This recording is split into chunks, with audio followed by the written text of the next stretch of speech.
ষষ্ঠ শ্রেণী বিষয় গণিত অনুশীলনী ১.১ পৃষ্ঠা ৬ ৩ এর গ নং সমস্যার সমাধান। ৪,২০৩ ৪,২০৩ সংখ্যাটিতে সার্থক অঙ্ক ৩ এর স্থানীয় মান সমান এই ৩ হচ্ছে একক, তাই লিখলাম একক, সমান চিহ্ন একক হলে ৩ এর ৩ হবে। তারপর সার্থক অঙ্ক, তারপর দেখা যাচ্ছে এখানে 0 আসবে না, 0 এর পর 2 এর স্থানীয় মান সমান একক, দশক, শতক, 2 শতক, শতক হলে 2 গুণ 100 সমান 200। তারপর সার্থক অঙ্ক, তারপর একটা হচ্ছে 4 এর স্থানীয় মান সমান একক, দশক, শতক, হাজার, 4000 সমান 4 গুণ 1000, 4 গুণ 1000 লিখলে আসবে 4000।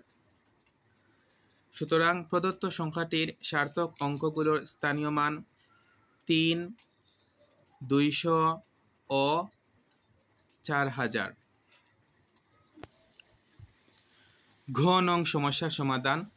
70809 70809 সংখ্যাটিতে সার্থক অঙ্ক 9 এর স্থানীয় মান সমান 9 হচ্ছে একক, তাই লিখলাম 9 একক সমান 9, 1 গুণ 9 সমান 9।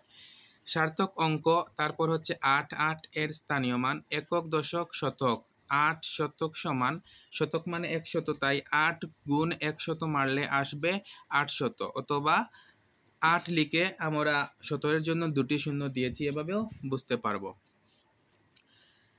তারপর সার্থক অঙ্ক হচ্ছে 7, সার্থক অঙ্ক 7 এর স্থানীয় মান সমান একক, দশক, শতক, হাজার, অযুত। 7 অযুত সমান, আমরা জানি অযুতে 4টি শূন্য হয়, তাই 7 দিয়ে 4টি শূন্য। আর বোঝার জন্য এটা হচ্ছে সহজে বোঝার নিয়ম, আর আমরা নিয়ম হিসেবে নেব যে 7 গুণ অযুত হলে 10,000, 7 গুণ 10,000 সমান 70,000। সুতরাং প্রদত্ত সংখ্যাটির সার্থক অঙ্কগুলোর স্থানীয় মান 9, 800 ও 70,000।